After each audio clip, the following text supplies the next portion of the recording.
இந்த மகாசபையிலே அமர்ந்திருக்கும் அருட்செல்வர்களே, தவச்செல்வர்களே, தாய்மார்களே, நண்பர்களே, அன்பர்களே,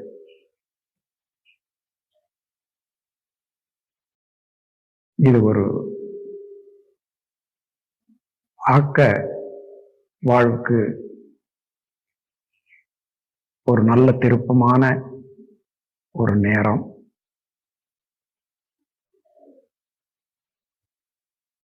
உலகம் இப்பொழுது எவ்வாறு இயங்கிக் கொண்டிருக்கிறது,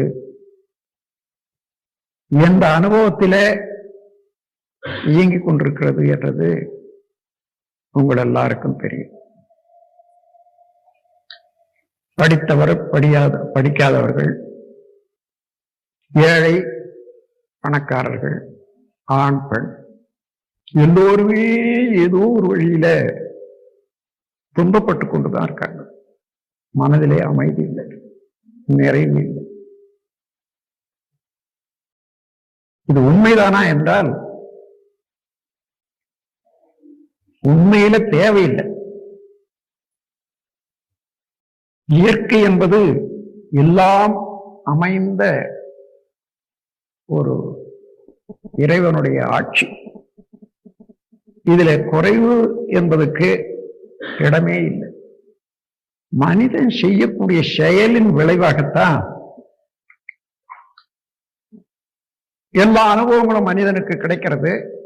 அந்த செயல் எவ்வாறு செய்ய வேண்டும், என்ன செய்ய வேண்டும், என்ன செய்யக்கூடாது என்று தெரிந்து கொள்ளாத அளவு முறை மீறி செயல் செய்வதன் போது இயற்கையினுடைய இனிமையை நாம் கெடுத்துறோம்.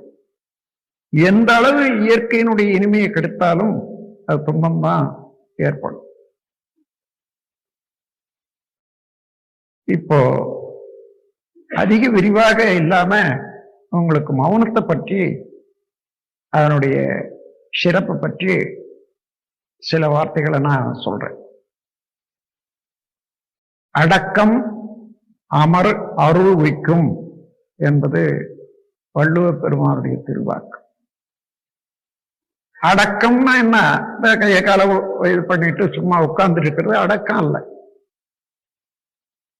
அதற்கு நமது பெரியோர்கள் பிரணவம் என்ற ஒரு சொல்லை சொல்லி அதனுடைய விளக்கமும் கொடுத்திருக்காங்க. ஓம் என்று சொன்னாலும் ஊவிலே தொடங்கி ஆவாக விரிந்து என்ற ஓசையில நிறைவு பெறுகிறது தான் ஓம் என்றது. ஊ என்பது உயிராக, உயிர் என்பது விண்ணில இருந்துதான் உயிராக மாறுகிறது. அது விரிவடைகிறது. விண் என்றால் அகண்டாகாரமானது ஒரு விண் என்ற நிலையில அடங்கி நிற்கிறது. அது மீண்டும் தன்னிலே சேர வேண்டும் என்றது ஆ என்று ஓங்குகிறது. மீண்டும் என்று இறை நிலையிலே முடிவு பெறுகிறது. இது ஒரு வட்டம். பிரபஞ்ச தத்துவம் அத்தனையும் உணர்ந்து கொள்ள உணர்த்த வல்ல வார்த்தை ஓம். அதான் 8-2 தெரியாத மூடருக்கு எதை சொன்னாலும் பிரயோஜனம் இல்லைன்னு சொல்லுவாங்க. வேற ஒண்ணும் இல்லை, நீங்க மலைக்கவே வேண்டாம். 2ன்னா உயிர், 8ன்னா அதாவது ஊ என்றது 2ம் 8 என்பது ஆவாக வச்சு கொண்டீங்கன்னா அதுதான் விரிவடைகிறது. எதை நோக்கி? உயிரெல்லாம் இறைநிலையை நோக்கி விரிவடைகிறது. கடைசியில் அதிலேயே சேர்ந்து விடுகிறது. அந்த குறிப்பு தான் ஊ ஆ. அதே போல நாம் இருக்கோம். நம்முடைய மனம் எத்தனை வகையில ஓடிக்கொண்டிருக்கிறது என்று பார்க்கிறோம். அதுல எண்ணினதெல்லாம் நடக்கணும்னு நினைக்கிறோம். நடக்கும், கட்டாயம் நடக்கும். ஏன்னா எண்ணத்துக்கு அவ்வளவு வல்லமை உண்டு. ஏன்னா எண்ணம் என்பதை எடுத்தீங்கன்னா அது என்னுடைய அடித்தளம் இறைநிலை தான். முனையில தான் மலர்ச்சி மனமாக இருக்கிறது. அந்த மனம் அடங்கி நிலையில போகணும். அலை நிலையாக வரணும். அலையில மனிதன், நிலையில அறிவு இறைவன். அந்த அலை நிலையானால் அதான் அடக்கம். அப்போ அப்படி அடங்கினால் என்ன? அடக்கம் அமர் அருள் வைக்கும். அப்படி அடங்கினால் மனிதன் இறைவனாகவே மாறுகிறான், இறைநிலையாகவே மாறிவிடுகிறான். அப்பொழுது இறைநிலைக்கு என்ன என்ன ஒரு பெருமை உண்டா அவ்வளவு பெருமையும் அவனுக்கு உண்டாகி விடுகிறது அறிவின் மூலமாக. அடக்கம் அமர் அருள் வைக்கும். அப்படி அடங்காமை, அப்படி அடங்கல தன்மனை, பொருள்பற்று, அதிகாரப்பற்று, அதன் பிறகு அதிலிருந்து காமக்ரோத லோக மோகம் மதம் ஆச்சரியம் 6 குணங்கள், பஞ்ச பாதகங்கள் இவ்வளவும் விளையும் அல்லவா? அடங்காமையில தான் இவைகளெல்லாம் விளையும். ஆறிருள் வித்து விடும். அதுதான் எல்லா துன்பங்களுக்கும் காரணமாக மனிதனை அழித்து விடும் என்பது. அப்போ அடங்குவதற்கு நாம் பழகினால ஒழிய உடனே அடங்கிட முடியாது. இறைவன் நம்ம அடக்கி கொள்றான் தூக்கத்துல, அவன்லயே லயமாக வச்சு கொள்றான். ஆனாலும் அது தெரிந்து கொள்ளலை நாம். அப்போ நாம் மயங்கிய நிலையிலே இறைநிலையில அடங்குற போது அது தூக்கம்னு பேர். விழிப்பு நிலையிலே இறைநிலையில அடங்குனா அதான் யோகம்.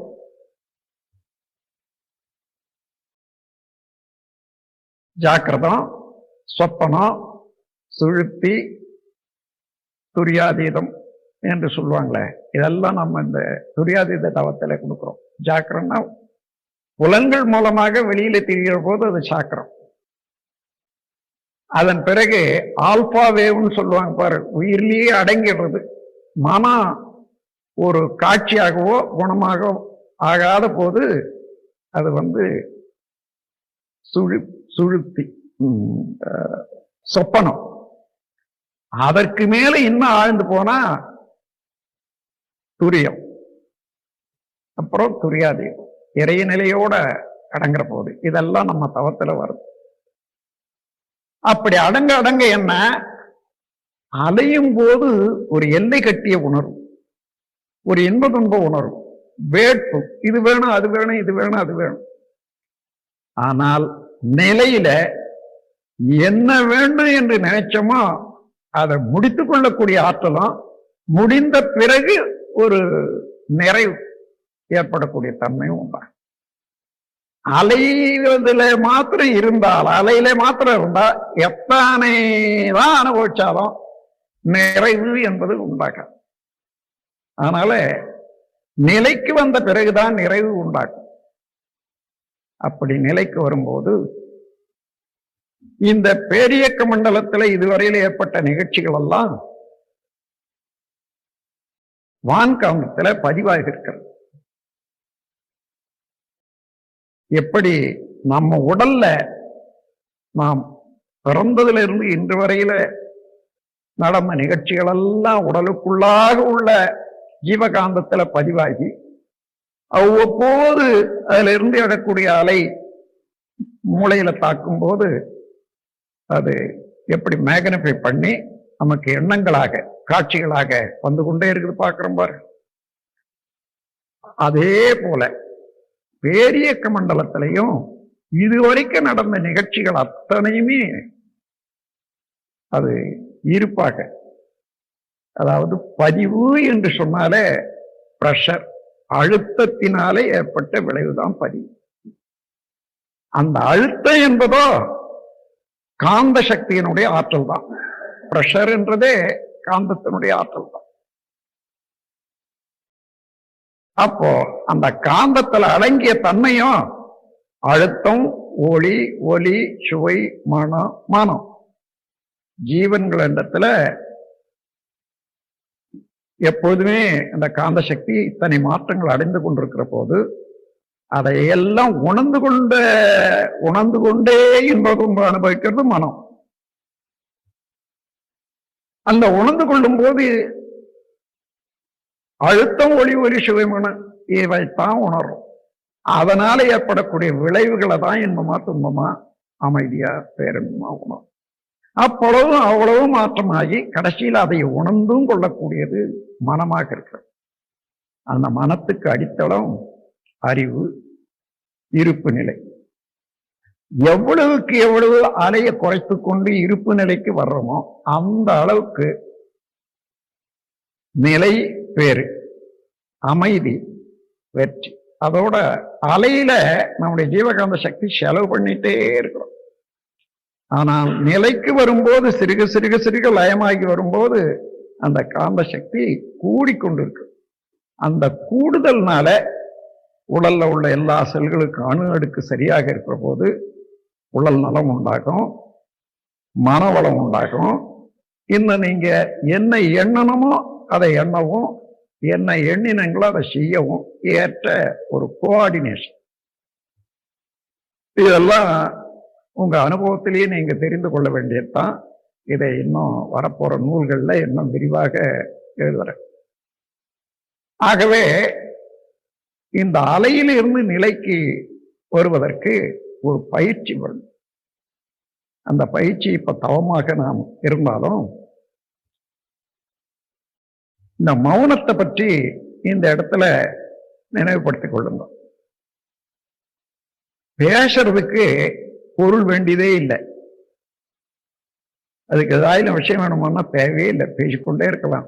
ஏன்னா சூழ்நிலையில புலன்களுக்கு கவர்ச்சி இருக்குது, அது பாட்டுக்கு அதை வச்சுக்கிட்டே பேசிக்கிட்டே போகலாம். அல்லது பழக்கத்தினால பேசிக்கொண்டே இருக்கலாம், பேசுறதே பேசித்தானாவே வரும். அது இன்னொருத்தர் வர்றாங்க தூண்டி விடுறாங்க, பேசிக்கொண்டே இருக்கலாம். அதனால அதுக்கு தனியா ஒண்ணு பேசுவதற்கு பொருளே தேவையில்லை. ஆனா பேசாம இருக்கிறதுக்கு ஒரு பொருள் தேவை. பொருள் இல்லாத பேசாம இருக்கவே முடியாது. அந்த பொருள் எல்லாவற்றுக்கும் வலுவான பொருள், பேராற்றல் உள்ள ஒரு பொருள் இறைநிலைதான், இருப்பு நிலைதான். அது என்ன? சுத்த வெளி. ஒரு மரத்தை நினைந்தால் மரமாக காட்சியாக நாமே மாறி விடுகிறோம். அவரை கொஞ்ச நேரம் பொறுத்து என்ன பார்த்தோம்? மரம் இருக்கிறது. மரம் இல்லை இங்க.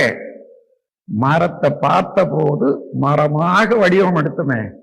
அந்த வடிவம் நம்ம இடத்துல இதுவரைக்கும் எத்தனையோ அனுபவங்கள் வந்ததோட இந்த அனுபவம் கூடி போச்சு. எங்கே கூடி போச்சு? உடல்ல உள்ள ஜீவகாந்த சக்தியிலே கூடி போச்சு. இந்த ஜீவகாந்த சக்தி என்ன என்றதை பார்க்கிற போது எங்கேயும் சுத்த வெளி இல்லாத, இருப்பு நிலை இல்லாத இடமே இல்லைன்றதை முதல்ல தெரிஞ்சு கொள்ளுங்க. பிரபஞ்சம் முழுவதும் சுத்த வெளிதான் இருப்பு நிலை. அதனுடைய நுண்ணிய பகுதி தான் சக்தி என்றும் எனர்ஜி பார்ட்டிகள் என்றும் விண் என்று சொல்றோம். அந்த விண் தனியாக ஒரு பிரிவு ஏற்பட்ட போதே அதனுடைய சுற்றுப்புறம் உள்ள அழுத்தத்தினால சுழல ஆரம்பிக்கிறது. அப்போ இருப்பு நிலையே சுழற்சியில வர்ற போது அதுதான் விண் என்று வச்சுக்கொள்ளும். Whirling motion, fraction of static. அதை எடுத்துக்கொண்டீங்கன்னா இந்த சுழற்சியில இருந்து ஒரு அலை மீண்டும் ஒரு, அதாவது சுழல் அலைக்கும் விரிவலைக்கும் ஒரு வித்தியாசம் உண்டு. ஒரு கேண்டில் வச்சு பாக்குறீங்க, அது ஒளியில ஒரு அழுத்தமான அளவு ஒரு குறிப்பிட்ட அளவு ஒரு 1/2 இன்ச்சு இருக்கு. அது வரைக்கும் தான் அது ஒளின்னு விளக்குன்னு சொல்றோம். ஆனா அதை சுற்றிலும் உள்ள வெளிச்சம் இருக்குது பாருங்க, அந்த ஒளியினுடைய அலை. இதே போலதான் சுழல் அலையும் விரிவலையும். சுழலலை என்பது இன்டென்சிஃபைடு வேவ். அது அவ்வளவு அழுத்தமா இருக்குது. அதுல அழுத்தம், ஒளி சுவை இவைகள் எல்லாம் ரிஃப்ளெக்ட் ஆகும். ஆனா ரிஃப்ளெக்ட் ஆகாத ஊடுருவி போகக்கூடிய அலையில அது விரிவு அலை. அப்போ அந்த நுண்ணிய இயக்கமாக இருந்தாலும் விண் என்பது அதுல இருந்து சுழலலை, அதுல இருந்து விரிவல். இந்த விரிவலை சுத்த வெளியில தானே கலக்கும். அந்த சுத்த வெளி இருப்பு நிலையாகவும் ஆகர்ஷ சக்தியாகவும் இருந்து கொண்டு அதிலே தள்ளும் சக்தியாக, பிரதிகிருஷ்ண சக்தியாக, அலையாக சேரக்கூடிய டைனமிக் வேவ், இந்த இரண்டு சேர்ந்ததுதான் காந்த சக்தி. பேரியக்க மண்டலம் முழுமையும் இதே காந்த சக்தி வான்காந்தம் என்ற நிலையில இருக்கிறது.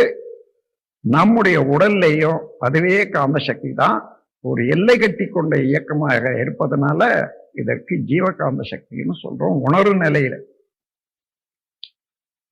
இப்ப இந்த உலகம் எத்தனையோ அனுபவங்களை உடையதா இருக்குது, எண்ணங்களை உடையதாக இருக்குது, ஆசைகளை உடையதாக இருக்குது. அதனால செயல்கள், தவறான செயல்களும் உண்டாகும். இவைகளை யார் கட்டுப்படுத்துறது? தானாகவே கட்டுப்படும் என்று இறைவனே எல்லாவற்றையும் படைத்தான், அவன் கட்டுப்பாட பார்த்துக் கொள்வான் என்றால் இறைவனுக்கு இன்ப துன்ப உணர்வு இல்லை.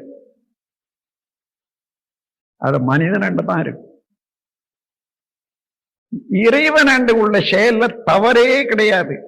தவறுன்னா என்ன? அளவு மீறி முறை மாறி ஆற்றும் ஒரு எந்த செயலும் திருவிளையாடல்ல இல்லவே இல்லை. எல்லாமே பேட்டர்ன், பிரிசிஷன், ரெகுலாரிட்டி கரெக்டா இருக்கும். ஆனா மனிதன் தான் ஆசையினால, அறியாமையினால, அனுபவம் இல்லாதனால தவறு செய்யும்.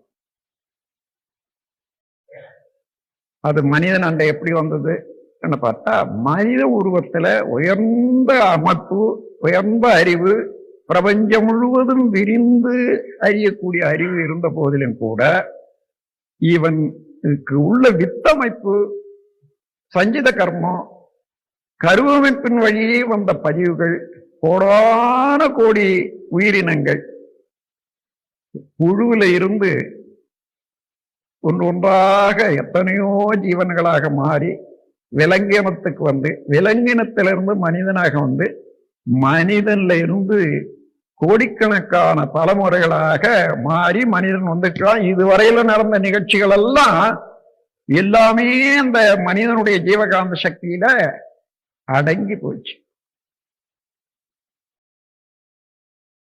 அதே போல இந்த பிரபஞ்ச உற்பத்தி இயக்கங்கள், நிகழ்ச்சிகள் எல்லாமே இந்த வான்காந்தத்துல இருக்கு. அந்த வான்காந்தத்துல உங்களுடைய செயல், உங்களுடைய எண்ணம், உங்களுடைய அனுபவம், என்னுடைய செயல், என்னுடைய அனுபவம் கூட வான்காந்தத்துல விட்டு போகாது. ஜீவகாந்தத்துல தனியாக இருந்தாலும் ஜீவகாந்தத்தோட விரும்பி மனிதன், அதாவது இங்க ஜீவன் விரும்பி ஒன்றை செய்து, வெறுப்போடு ஒன்று செய்து, அழுக்காரால ஒன்று செய்து, ஆனா அது இல்லாத நடைபெறுது ஜீவனை தவிர்த்து அங்க உள்ள இறையருளும் திருவருளும். அப்படி நடந்து வர நிகழ்ச்சியில இயற்கையினுடைய ஒரு ஆற்றலை மனிதன் தவறாக பயன்படுத்தி கொண்டு இதுவரையில செய்த செயல் பதிவு பழக்கத்தினாலே சில காரியங்களை செய்யறான். தேவையின் உந்துதல்னாலே சில காரியத்தை செய்யறான். பாதுகாப்புக்காக சில காரியங்களை செய்யறான். அதனால ஒவ்வொரு காலத்துல ஒண்ணு செய்து அதை பழகிட்ட பிறகு அதையே தொடர்ந்து செய்யறான். அதை பார்த்து இன்னொரு செய்யறான். இப்படி இன்னைக்கு உலகம் குழப்பத்துல வந்து, இந்த குழப்பத்தில இருந்து மனிதகுல மனதை இறைநிலை உணர்வுக்கு ஒன்றுபடுத்தக்கூடிய அறிவுக்கு கொண்டு வரணும்னு சொன்னா அது ஜீவகாந்தம், வான்காந்தம் சேர்ந்து செயல்பட்டு சிறுக சிறுக சிறுக இந்த அலைகளை எல்லாம் ஒரு புனிதமான வைப்ரேஷனாக, அலையாக, நுண்ணிய அலைக்கு கொண்டு வந்து அதிலே இருந்து இந்த செய்திய இப்படித்தான் வாழணும், இதுதான் இறைநிலை, இதுதான் அறநெறி, இங்கேதான் இன்பம் இருக்கிறது, இதுதான் நம்முடைய வாழ்க்கை நெறி என்று உணர்ந்தவர்கள் மற்றவர்களுக்கு உணர்த்தும் போக்குல அதே எண்ணத்தை அலையாக பரப்புற போது அந்த நிலையில உயர்ந்தவர்களுக்கெல்லாம் உடனடியாக தெளிந்துவிடும். ஏன்னா வான்காந்தத்துக்கும் ஜீவகாந்தத்துக்கும் வேறுபாடு இல்லை. இது ஒரு சுவிட்ச் போர்டு தனியா இருக்குதே தவிர வழியில வித்தியாசம் இல்லை. அதனால எப்படி ஒரு ரேடியோவோ அல்லது மற்ற இதுவோ ஒரு இடத்துல இருந்து ஒலியாக இருந்து அது அலையாக மாற்றப்பட்டு அதே அலை மறுபடியும் ஒலியாக மாறுகிறதோ அதே போலதான் மனிதன் இருக்கக்கூடிய எண்ணங்கள் இந்த வான்காந்தத்துல அலையாக பாய்ந்து எந்த இடத்துல அதே மூளை வேலை செய்யக்கூடிய கருவி இருக்கிறதோ அந்த இடத்துல எண்ணமாக மாறும். ஆகவே ஒவ்வொரு மனிதனுக்கும் உலகத்தை மாற்றி அமைக்கக்கூடிய அளவுக்கு வல்லமை இருக்கிறது. அந்த வல்லமை இதுவரையில சிதறி போயிருக்கிறது அவனுடைய செயலாலேயே. ஏன்னா ஆதியிலிருந்து மனிதன் உண்மையான ஞானியாக இருக்க முடியாத சிறு பொழுதுல இருந்து ஏற்பட்ட எண்ணங்கள் அவைகள் எல்லாம் உண்டு. பல ஜென்மங்கள்ல அதாவது தொடர்ந்து வந்த கருவமைப்புல வந்த தொடர்பாக உள்ள அந்த பதிவுகள் வெவ்வேறாக இருக்குது. அதுல இருந்து ஒரே மனிதன் அந்த அளவுக்கு ஒன்றுபட்ட மனத்தோட கருணையோட இறைநிலையோட பற்றற்ற நிலையில செய்ய முடியாது. செய்தா கட்டாயம் உலகத்தை ஒரு நிமிஷத்துல மாத்தலாம். அதற்காக பலர் கூடி அடிக்கடி நினைந்து நினைந்து உலகம் இவ்வாறு இருக்க வேண்டும், இதுதான் சரி, இன்னது தவிர்க்க வேண்டும் என்று எண்ணினால் அந்த எண்ணங்களுடைய அலை பரவ பரவ பரவ அதிகமாக ஆக ஆக ஆக தானாகவே அதுவே உலகத்தை மாற்றி அமைக்கும். அந்த நிலையில இப்ப நீங்க உட்கார்ந்து தினந்தோறும் நாம் அதே நிலையில இருந்து ஒரு 3 மணி நேரம் 4 மணி நேரம் இந்த எண்ண அலைகளை வீசிக்கொண்டிருப்பதற்காக டைம் வச்சுக்கிட்டேன். நீங்க ஒன்றும் செய்ய வேண்டாம். காலையில் எழுந்திருக்கிற போதே மனதை உலக அளவுல விரித்து வாழ்க வையகம் வாழ்க வளமுடன், வாழ்க வையகம் வாழ்க வளமுடன், வாழ்க வையகம் வாழ்க வளமுடன் என்று அந்த மனதை விரித்த நிலையிலே எங்குமே இறைவன் இருப்பு நிலையாக எங்குமே நிறைந்திருக்கிறான். அந்த இறை நிலையில காந்தம் என்ற அலை நிரம்பி இருக்கிறது. அந்த அலையில என்னுடைய எண்ணம் போய் சேருகிறது. இந்த அலை புக முடியாத இடமும் இல்லை. அந்த நிலையில உலகம் முழுக்கும் உலக மக்கள் எண்ணங்கள் எல்லாவற்றிலும் புகுந்து இது வேலை செய்யும். ஆனாலும் நண்பர்களே, இன்றைக்கு ஒரு நல்லதே விரும்புகிறோம். அது அவ்வளவும் நல்லதாக இருந்தாலும் நடக்கக்கூடியதாக இருந்தாலும் நடந்துவிட முடியுமா என்றால் அங்கே ஒரு தடை இருக்கிறது. இதுவரையில நிறைந்த நினைவினாலே குழப்பப்பட்ட பிரபஞ்சத்துல இருக்கக்கூடிய ஆற்றல் அவைகளெல்லாம் அது நிகழ்ச்சிக்கு வரணும் அல்லது கேன்சல் பண்ணணும். அதாவது அறிவினால இது தவறு, இனிமே அதை செய்யக்கூடாது, இன்னதுல இருந்து வந்தது அதை அழிக்கணும் என்று மனித உள்ளம் அதை கேன்சல் பண்ணணும், ரத்து பண்ணணும். அதுக்கு மேலாக மேற்பதிவு இப்படிதான் நடக்கணும்ன்றது வரணும். அந்த மாதிரி இல்லாம பல உயிர்களிடத்துல பல மக்களிடத்துல ஏதோ ஒரு மாயினால இது யுத்தம் வேண்டும், அப்படிதான் ஆகணும் என்றது இருக்கு. அதை மாற்றி அமைக்கிற அளவுக்கு இந்த அலை பரவிடணும். சில நாட்கள் ஆனாலும் சில ஆண்டுகள் ஆனாலும் சரி, 2-3 தலைமுறைகளானாலும் கூட சரி, உலகம் கட்டாயம் அதனால பயனடையும்.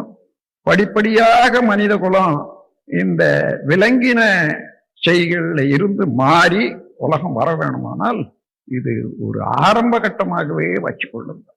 ஆனாலும் ஒவ்வொரு எண்ணத்துக்கும் உலகம் தழைக்க வேண்டும், உலக அமைதி ஏற்பட வேண்டும் என்ற எண்ணத்துக்கு வலுவிருக்கிறது, விளைவு இருக்கிறது.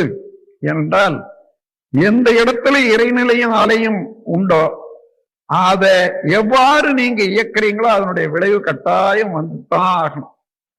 எந்த செயலையும் ஒரு விளைவு இருக்கிறது. அதனால அந்த செயலின் நோக்கம் திறமைக்கு தக்கவாறு விளைவு வந்தே ஆகும்.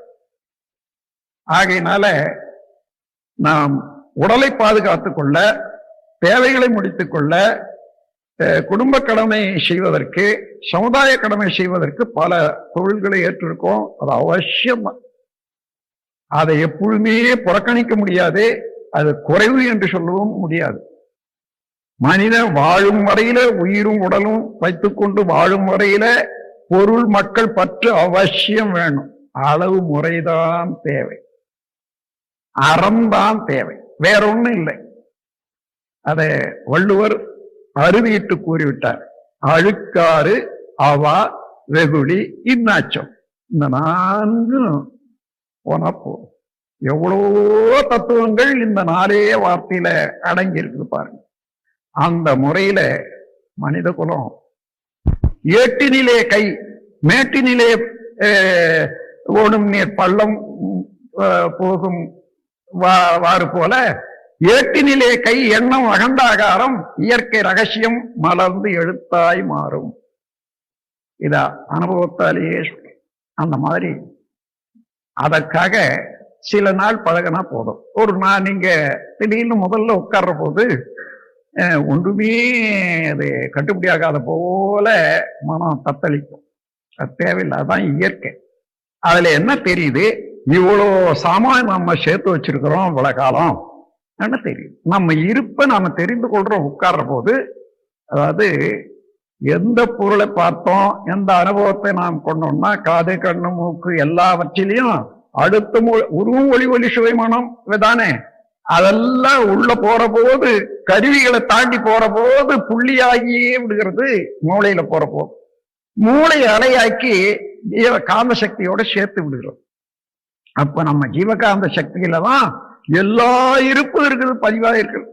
அதே காந்த சக்தி அலை மீண்டும் எப்பொழுதுமே ஓடிக்கொண்டிருப்பதனால மூளையில வந்து தாக்குற போது அது மேக்னிஃபை பண்ணுது. அந்தந்த நேரத்துக்கு தகுந்தவாறு நீங்க எப்படி ஈடுபட்டு இருக்கீங்களோ, தேவையினாலேயோ அல்லது சூழ்நிலையினாலேயோ அல்லது மற்ற ஆராய்ச்சினாலேயோ அதுக்கு தக்கபடி அந்தந்த கருத்துகள் அங்க வர்றதை பாக்குறீங்க. எண்ணத்தில் எண்ணம் என்றது ஒண்ணும் இல்லை.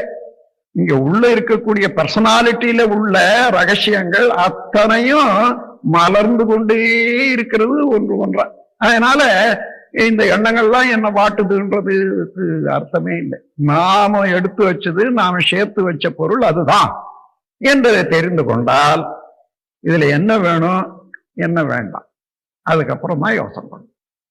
அப்போ ஒவ்வொன்றாக எடுத்துக்கொள்ள வேண்டியது இன்னென்னதுதான் எனக்கு வேணும், என்னென்ன எண்ணங்களை தவிர்க்கணும். பாவங்கள் என்று பதிவுகள் என்று சொன்னா எல்லானோ இது பாவம் அது புண்ணியம்ன்றீங்களா, அதெல்லாம் ஒண்ணும் கிடையாது. ஒரு செயல் செய்யணும், ஒரு ஆசைப்பட்டீங்க, அந்த ஆசையை முடிக்காத போனா அது அப்படியே ஒரு நெளிவாய் போது பாருங்க, அது எப்பொழுதும் பதிவு. இன்னும் நீங்க ஆசையை முடிக்கிற போதோ அல்லது அதுக்காக எடுத்து முடிச்ச பிறகு ஏற்படக்கூடிய விளைவு இருக்கு பாருங்க, இந்த விளைவினால பாதிக்கப்பட்ட மனம் துன்புறுமையானால் அந்த துன்பத்தினுடைய அலை ஒரு பதிவு. இதுதான் பாவங்கள். எந்த விதத்துல பாவ புண்ணியத்தை அலசி பார்க்கணும்னு சொன்னாலும் அறிவுக்கு துன்பத்தை ஏற்படுத்திய செயல்கள் எல்லாம் பாவம். ஆசைப்பட்டு அந்த ஆசையை நிறைவேற்றாத முடிச்சு வைக்க, அதாவது நிறுத்தி வச்ச பாருங்க, அந்த அதை நிறைவேற்றுற வரைக்கும் அதுல இருந்து விடுபடுறது இல்லை அறிவு, அங்க போய் சிக்கி கொண்டு இருக்கு. அதனால்தான் ஆசை சீரமைப்பு என்ற இதுல அந்த தத்துவத்துல நான் நல்ல விளக்கம் கொடுக்குறேன். எனவே இந்த இரண்டையும் நீங்க நாம தூய்மைப்பட்டீங்கன்னா இப்ப தெரிஞ்சு போச்சு இவ்வளவுதான்னுட்டு. அந்த ரெண்டையும் செய்தா அப்ப எந்த செயல் செய்தால், எந்த எண்ணம் எண்ணினால், எந்த காரியத்தின் மூலமாக தனக்கோ பிறருக்கோ தற்காலத்திலோ பிற்காலத்தோ மனதுக்கும் உடலுக்கும் துன்பம் ஏற்படுமோ அது செய்யாத ஒழித்தல் புண்ணியம் எனப்படும் என்றதுதான் சூத்திரம் கொடுத்திருக்க. அதனால அந்த மாதிரியில அப்போ அதுக்கு எதிர்ப்பா ஒரு ஜீவன் படக்கூடிய துன்பத்தை போக்கணும்ன்ற எண்ணம் வந்துட்டாலே சரி, மனம் விரிஞ்சு போச்சு. அந்த எல்லை கட்டி கட்டி கண்டிஷனிங் ஆஃப் மைண்ட் இருக்கு பாருங்க, அதுல இருந்து விடுபட்டாதான் பிறருக்கு உதவணும்னுட்டு வருது. அப்படி உதவி செய்து அதனுடைய பலன் பெற்று அந்த ஜீவனும் மகிழ்ச்சி அடைந்து துன்பத்துல இருந்து விலகிவிட்டா, எந்த அளவு ஏற்கனவே இந்த பல ஜீவன்களை துன்பப்படுத்திய பழிச்செயல் பதிவுகள் இருக்குமோ அதுல இருந்து சிறுக சிறுக சிறுக சிறுக அந்த பழிச்செயல் பதிவுகள் எல்லாம் போறதுக்கு பிறருக்கு உதவி செய்யத்தான். அதைத்தான் ஈகைன்னு சொல்லும். ஒழுக்கம் துன்பம் செய்யாமல் இருப்பது, ஈகை துன்பத்தை போக்குவது. இதுதான் எல்லா மதங்களுடைய போதனையும். ஒழுக்கம், ஈகை. கடமை என்பது இந்த உடல்ல நாம் பிரபஞ்சத்துல, அதாவது மக்களிடத்துல இருந்து என்னென்ன நன்மையை பெற்றுக் கொண்டிருக்குமோ அதுக்கு பதிலாக நாமும் அந்த நன்மையை செய்யணும் என்ற போது செயல் குறிப்பது. எனவே இந்த முறையில நம்ம உயர்த்தி கொள்வது சிந்தனையை உயர்த்தி சிவத்தோடு சேர்க்கிற போது, அப்போதான் இறைநிலையிலேயே இந்த பிரபஞ்சத்திலேயே அடங்கியுள்ள, எப்படி நாம் அப்படி யோசனை பண்ணா நம்ம உள்ளத்துல இங்க பதிஞ்ச பதிவுகள் எல்லாம் எடுத்து காட்டுதோ, அதே போல இன்னும் தாண்டி இறைநிலையோட கலந்து போற போது பேரியக்க மண்டலத்துல உள்ள எல்லா ரகசியங்களையும் டிவி ஷோ மாதிரி பார்க்கலாம். இப்ப நீங்க நம்ம உடல்ல உள்ள நம்ம பதிவுகள்லாம் பாக்குறோமே இல்லையோ, கொஞ்ச நேரம் உட்கார்ந்து இருந்தா என்னென்ன எண்ணங்கள் வருது. 3 வயசுல இருந்து இன்று வரையில நடந்த பெரிய உண்மையான நிகழ்ச்சிகள், சிறப்பான நிகழ்ச்சிகள் எல்லாமே வரும். மைசூர் போனோம், டேம் பார்த்தோம், அந்த காட்சி அப்படியே வருது. அல்லது இன்னொரு இடத்துக்கு போனோம், மேல்நாட்டுக்கு போனோம், என்னென்ன இடத்துல இருந்து என்னென்ன அவ்வளோ எவ்வளவு இருக்குது. இங்கே எங்க இருக்குது அதெல்லாம் ஜீவகாந்த சக்தியில எவ்வளவு பெரிய பிரபஞ்சமே ஆனாலும் அதுல வந்து அந்த அலையாக மாறி அதுல கலந்து விடுகிறது. கேரக்டரைஸ்ட். அதுதான் பர்சனாலிட்டி என்பது என்ன, உங்களுடைய ஜீவகாந்த சக்தின்னு வச்சுக்கோங்க. அப்போ இறைநிலை என்பது என்னன்னா வான்காந்தம்னு வச்சுக்கோங்க. அந்த வான்காந்தத்தை அடிப்படையாக உள்ள இருப்பு நிலை இறைவன், அலை வந்து இறைவனுடைய ஆற்றல், இறை ஆற்றல். இங்கே உங்களுடைய இறைநிலை ஆற்றல் மனிதன் மனமாக இருக்கிறது. இதுதான் ஜீவகாந்தத்துக்கும் வான்காந்தத்துக்கும். ஆகவே மனிதன் இதை உணர்ந்து கொண்டால் அவனுடைய ஆற்றலை நேர்மையாக செயல்பட ஆரம்பிச்சான்னா, ஒரு மனிதன் ஒரு 2 மணி நேரம் இந்த காலத்துல உழைச்ச போது, எல்லா மக்களும் 2 மணி நேரம் உழைப்பு தந்தா உலகத்துக்கு வேண்டி எல்லா பொருளும் மிச்சமாக இருக்கும். அழிக்க வேண்டியதே இல்லை. மனிதன் பேர்ல வெறுப்பு வைக்கிற போதுதான், முரண்பாடாக செயல்படுற போதுதான் துன்பமும் வரும். இந்த துன்பத்தில இருந்து மனித குலத்தை விடுவிக்க வேண்டுமானால் மனித மனம் வளம் பெற வேண்டும். அந்த வளம் பெறுவதற்கு இறைநிலையோடு அழுந்தி அழுந்தி அழுந்தி அழுந்தி அடங்க வேண்டும். அடக்கம் அமர் அருள் உய்க்கும். அப்படி அடங்காமை ஆறிருள் உய்த்துவிடும். அந்த ஆறிருள் என்பது அழுக்காறு, அவா, வெகுளி, இன்னாச்சொல். அதே போல 6 குணங்கள்: பேராசை, சினம், கடும்பற்று, முறையற்ற பால் கவர்ச்சி, உயர்தாழ் மனப்பான்மை, வஞ்சம். ஆகவே இவைகள்ல இருந்து இவைகளெல்லாம் மனிதனுக்கு தேவைதானா? தேவையே இல்லை. எல்லாம் சொல்லலாம் அது மனிதனுடைய இயற்கை, இல்லவே இல்லை.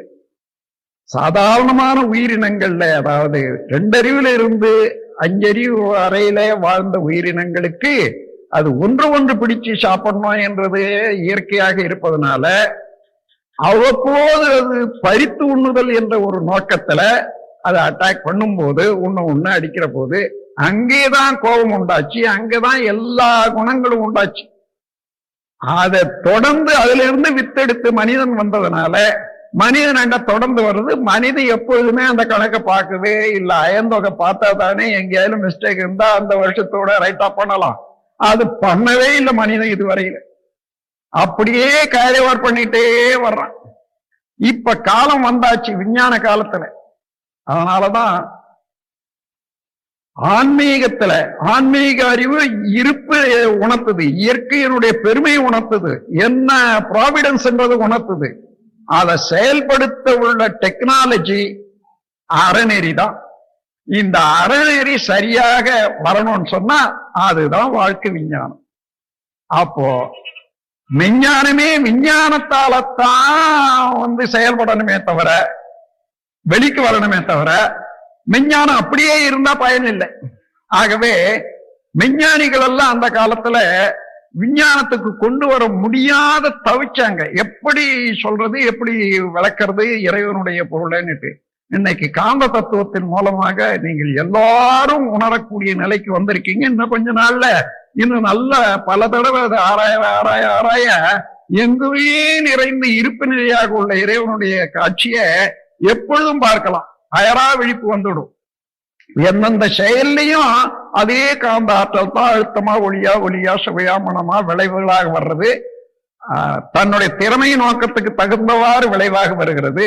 அப்ப எவ்வாறு செய்யணும், என்ன அளவுல செய்யணும் என்ற திறமையும் வந்துவிடும் மனிதனுக்கு. எனவே அறநெறி தானாகவே உருவாகிவிடும், இயல்பாகிவிடும் மனித குலத்துல. அதற்கு ஏற்றவாறு இந்த உலகத்துக்கு நம்மால் உணர்ந்தவர்கள் அந்த கடமையை செய்யறதுக்கு எடுத்த முயற்சியில இது ஒரு ஆரம்ப கட்டத்தில் தான் இருக்கும். சோர்வடைய வேணாம். நாம இவ்வளவு செய்யறோம், இவ்வளவு வாழ்த்துறோம், இன்னும் வரலன்னுட்டு எவ்வளவோ ஆழம் இருக்குதே. கொஞ்சம் கொஞ்சமாக அதை துத்துக்கிட்டே வரணும் அந்த பள்ளத்தை. அதனால அது கொஞ்ச நாள் ஆகும் தான், அது தொடர்ந்துதான் செய்யணும் என்ற பொறுமையோட நம்மாலான ஒரு வாழ்த்துக்களை உலகத்துக்கு கூறி, அதே நேரத்துல நாமும் அமைதி பற்றி வல்லமை பற்றி வாழ்க்கையை விளங்கி கொண்டு வாழ்வதற்கு ஒரு தெளிவான வாழ்வை அனுபவிக்கிறதுக்கு இந்த மௌனம் ரொம்ப துணை செய்யும். அது வள்ளலாருடைய நூல்கள்ல பாத்தீங்கன்னா இறைநிலையும் மனிதனுடைய மன அலையும், அதாவது மனதிலேயே இறைவனும் மனமும் இரண்டையும் அங்க அனுபவமாக எடுத்து காட்டிக்கிட்டே வராரு. அதாவது இறைவனே, நீ அன்று இவ்வாறு எனக்கு சொன்னாய் அல்லவா, அருள் புரிந்தாய் அல்லவா. இங்க மனம் உணர்கிறது, இறை நிலையினுடைய பெருமையை உணர்கிறது, அதை போற்றுகிறது. ரெண்டுமே ஒன்றுக்குள்ள ஒன்றாகவே தான் இருக்குது. அதாவது நிலை அலை தானே, இந்த அலையே நிலையை உணர்கிறது. அந்த நிலையினுடைய பெருமையே அவ்வப்போது அந்த நிலையோட ஒட்டும் போது ஏற்படக்கூடிய அனுபவத்தெல்லாம் அவர் எடுத்து சொல்ற போது, இறைவனே எனக்கு சொன்னாருன்னு சொல்ற வார்த்தையெல்லாம் இந்த நிலைக்கும் அலைக்கும் உள்ள ஊடுருவிய பாஷை தான். அத மொழின்னு சொல்ல முடியாது, கருத்து. எனவே அந்த கருத்து எல்லாருக்கும் உண்டாகலாம்.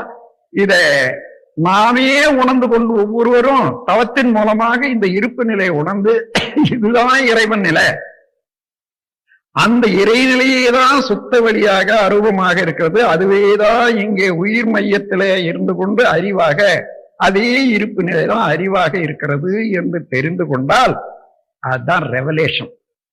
தானே உணர்ந்து கொண்டு, அதை உணர்ந்து கொண்ட போது பிரபஞ்சத்தினுடைய ரகசியங்கள் எல்லாமே வருது. அது ரெவலேஷன் பேரு. அப்படி ரெவலேஷனுக்கு போக முடியாதவர்களுக்கு, அந்த நிலையை அறிந்தவர்களுக்கு எடுத்து சொல்றாங்க பாருங்க, அதை உணர்ந்து கொண்டு அது வழியே நடக்கிறாங்க. அது என்லைட்டன்மெண்ட்.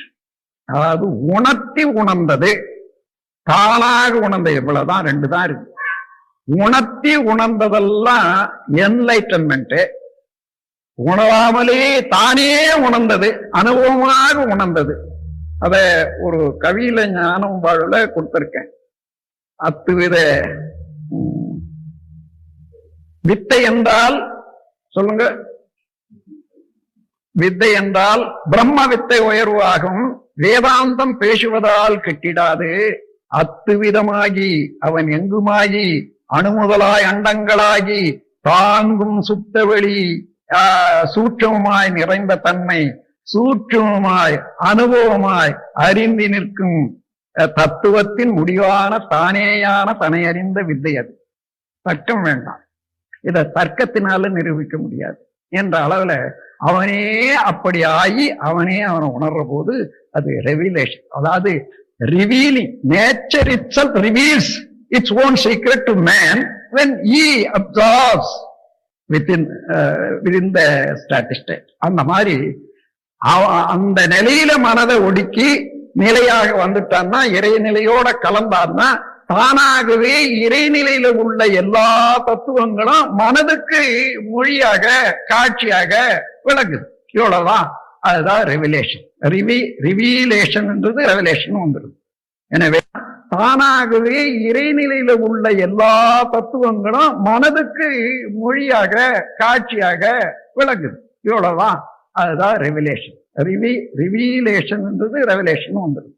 எனவே அந்த முறையில all are very near for revelation. அது வரைக்கும் என்லைட்டன்மெண்ட் இருந்தாலும் போதும் என்று கூறி இந்த பெரிய பேற்றினை அடைவதற்கு எல்லாமே தகுதியுடையவர்கள். எந்த அளவு அடைகிறோமோ அந்த அளவுக்கு நமக்கு வாழ்க்கையில மதிப்பும் மகிழ்ச்சியும் நிறைவும் உண்டாகும் என்று கூறி, இந்த மௌன காலத்துல ஒரு 2-3 மணி நேரம் ஏதேனும் தோன்றும் கருத்துக்களை எழுத வேணும் என்றதும், சில நூல்களை அதை முழுமைப்படுத்த வேண்டும் என்றதும், அதுக்காக ஒரு 3 மணி நேரம் ஒதுக்கிக் கொள்வேன். மற்ற நேரம் இதே போன்று அந்த எண்ணத்தை, இறைநிலையோட எண்ணத்தை கலக்க விட்டு ஏற்படும் போர் அமைதியிலே விழிப்பாய் நிற்க நிறைநிலையே தானாக உணர்வதாகும். நித்த உடலில் உயிர் இருக்கு மட்டும் உறைந்து இந்நிலையில் பழகி கொண்டால் உலக இன்பங்களிலே அளவு கிட்டும். கரை நீங்கி அறிவு மெற்பொருளாக நிற்கும். கரைந்து போல் தன்முனைப்பு காணும் தெய்வம். அடக்கம் அமர் அருள்விக்கும்னா அங்கதான் தன்முனைப்பு கரையுது. தான் வேறாக இருப்பது இருக்கிற வரைக்கும் முனைப்பு இருக்கிறது. அந்த முனைப்பு அங்க அடங்கி போனா ஒண்ணு இல்லை. அதே மேனாட்டுல ஒரு இடத்துல எப்படி இறைவனோட நான் அடங்கி என்னிலே அவன் அடங்கி விடுகிறான் என்று சொல்றத மொழியின் மூலமாக சில விளக்கம் கொடுக்க முடியுமான்னு சொன்னாங்க. அப்போ அவர்களுக்கு சொன்ன வார்த்தை இங்கேயும் சொல்றேன். பாஞ்சுன்னுட்டு, அதாவது தண்ணியை தொட்டுக்கிட்டு நோட்டு எண்ணுவோமே, அதை ஸ்பாஞ்சுன்னு சொல்றது அங்கெல்லாம். அத ஒரு ஸ்பாஞ்ச் எடுத்து நீங்க தண்ணியில போட்டு விடுறீங்க. இப்ப தண்ணிக்குள்ள ஸ்பாஞ்சுக்குள்ள தண்ணின்றது ஒப்புக்கிறீங்களான்னு? அதேதான் மனிதனுக்குள்ள இறைவன், இறைவனுக்குள்ள மனிதன். அதே போல்தான் இருக்கிறோம். இருக்கிறது தான் தெரிஞ்சுக்கணுமே தவிர இல்லாத ஒண்ணும் தெரிஞ்சுக்க போவதில்லை. எனவே அந்த நிலையில சிறுக மனதை அலைநிலையில இருந்து நிலைக்கு கொண்டு வருவதுதான் தவம். அதுதான் லயம்னு சொன்னாங்க. ஆன்மா, லயம் என்ற சேர்ந்து ஒன்று விரியறது 5 புலன்கள் மூலமாக. அது ஒன்றாகி உயிரில் ஓடுங்கிறது லயம். எனவே இந்த பேரு எல்லாருக்கும் காலத்தால அவரவர்களுடைய அனுபவத்துக்கு ஏற்றவாறு கிட்டும், நிச்சயமாக கிட்டும். அது எந்த அளவு கிட்டுகிறதோ அவ்வளவுதான் நாம் நம்முடைய வழியாக வந்த பவ செயல்களுடைய பதிவிலிருந்து விடுபடுறோம். எந்த அளவுக்கு விடுபடுறோமோ அதுதான் வாழ்க்கையில இன்பமும் மகிழ்ச்சி என்று கூறி, இந்த இன்பம் எல்லோரும் எய்த வேணும் என்று எல்லாம் வல்ல இறைநிலையில இருந்து உங்கள் அனைவரையும் வாழ்த்துகின்றேன். வாழ்க வளமுடன்.